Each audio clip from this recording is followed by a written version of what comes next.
Hello everyone, Drake Robinson here. Sorry for being gone. I've been just, really busy with, just life stuff, You know how it is. But I wanted to, I was binge watching a few horror movies on, Tubi.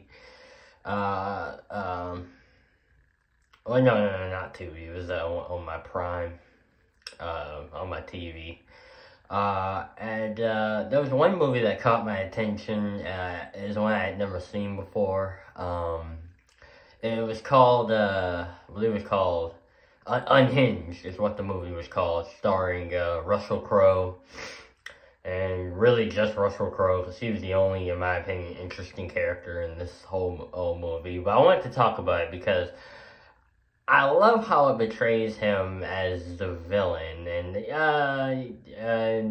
I just don't see it. Yeah, okay, maybe some of the actions he takes are a little drastic, but I can't really see him as the villain. I see him more as a victim.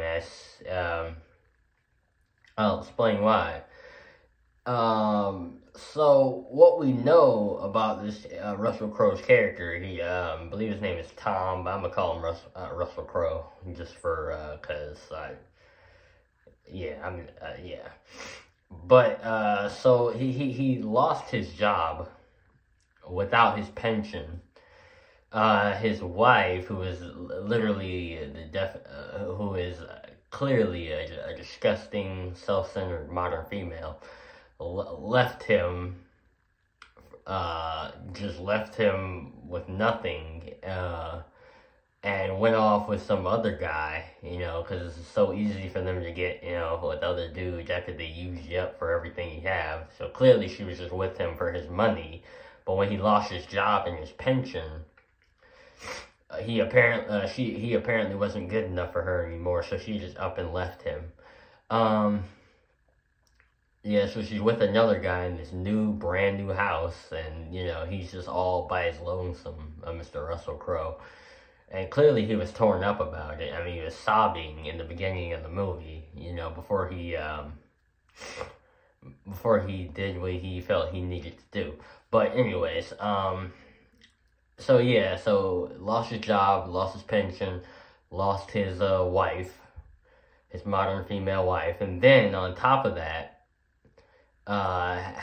clearly has a drug problem, with all those pills he was taking throughout the film. So there's that as well, his addiction problem. And then, on top of that, you have our supposed protagonist of the movie, who is by far, literally one of the worst female protagonists. There are a couple of them out there, a lot of them out there, actually. But she is just the most modern female, just self-centered, arrogant, entitled. How am I supposed to be rooting for this woman? This female, I'm sorry. How am I supposed to be rooting for her?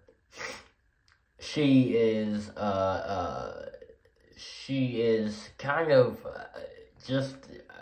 she's not good at anything.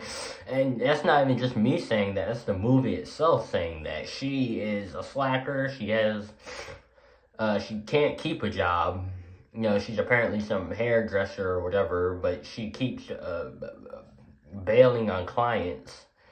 She has a son who she's selfishly keeping from the boy's father, and her son is 10 times smarter than she is. I mean, and the kid's 10 years old, but he literally is, and I'll go through more of that when I talk more about the man, about Russell Crowe. But yeah, her son. Why couldn't he be the main protagonist? He was everything that she wasn't. Literally everything. There's a good and a bad guy. I don't want to root for the supposed bad guy, even though I don't see, like I said, I don't see Russell Crowe as a bad guy. I see him as the victim in this movie, but in a typical horror movie, I don't want to root for the villain more so than I do for the supposed protagonist, even though I sympathize more with the villains, because I don't, I talk more about them when I talk more about the supposed villains. A lot of these horror movies like to throw in. when it's really just shade and trying to, this discredit the hardworking individual. But anyways, but yeah, it's just like, this is not the protagonist like these movies think it is. Like, there's 10 times better ways they could have written this character, but no, she was written to be the most, like, the movie came out in 2020, so I guess, she's a perfect stereotype for the typical modern female, self-centered, like I said, self-centered, arrogant, conceited, only cares about herself. She doesn't really care. I would argue she doesn't even care about the well-being of her child, because as explained in the movie, the child's pretty much late all the time to school. Now, back when I was going to school, if you're late like 6-7 times, that's a suspension. That's even expulsion if it's more than that. So, like, she literally is putting her own well-beings above her own child's, which, again, a great way to rate a protagonist, right? Great way to represent a protagonist that the audience is supposed to, well, it's the blue pillar audience mostly, who's supposed to root for. But anyways, the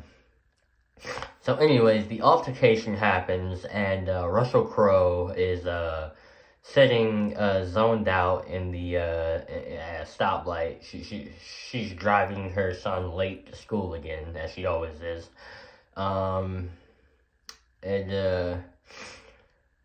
So she just completely, for no reason, just blares the horn, like, just brrr at Russel Crowe. Doesn't even give the guy a purple courtesy tap.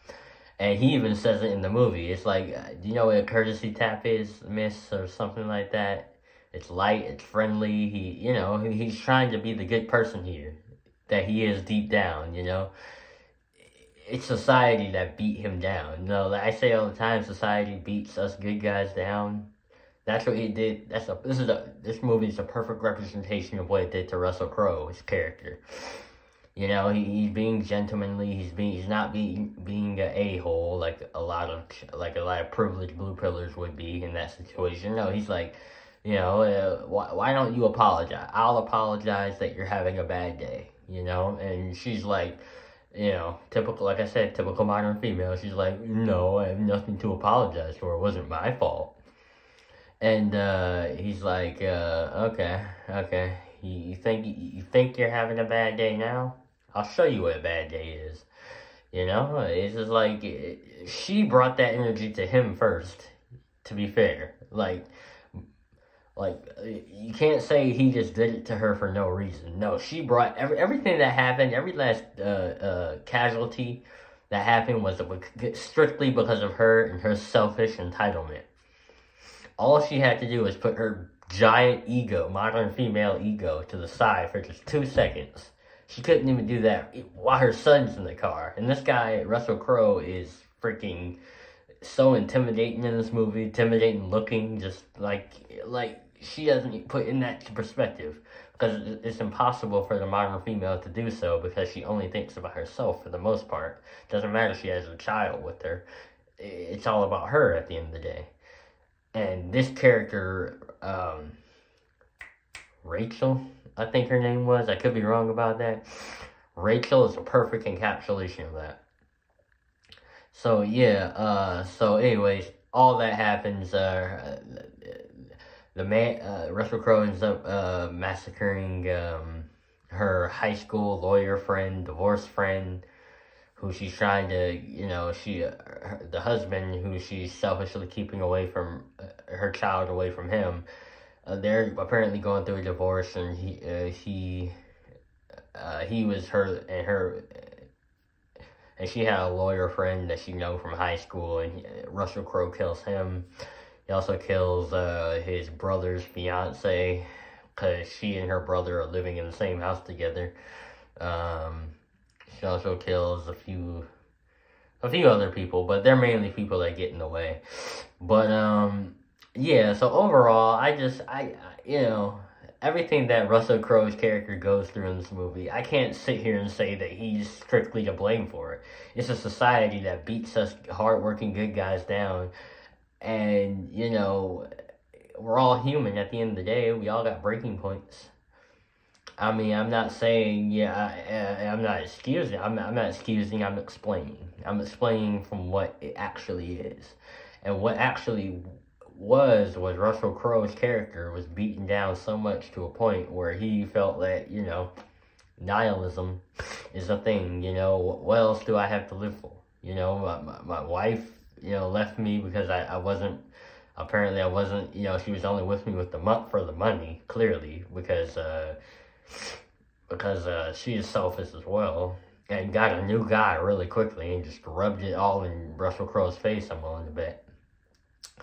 You know, he has an unfortunate problem with drugs, pills, you know, so you really sympathize with him for that as well. He's also got, he has this bitchy modern female blaring her horn at him, not apologizing for it, even when he was the nice guy and offered, you know, offer her a way out, which she did not take. Once again, wonderful protagonist, right? Like I said, her son was more of was like, you know, Mom, just apologize to the man, you know, good on him. Hopefully he grows up and becomes a good guy as well. But yeah, he had all of that going against him because of this society beating him down. So this blue pillar society beating him down. So I can't blame him for snapping. I can't blame him for thinking that, you know, what is all of this for at the end of the day, right? I can't blame him for thinking any of that. So overall, I just want to say, the movie's called Unhinged. If you want to take a look at it, you'll see everything I'm talking about. And then let me know what you guys think. Once again, sorry for the absence. I've just been really busy with a whole lot of stuff. But yeah, I'm out.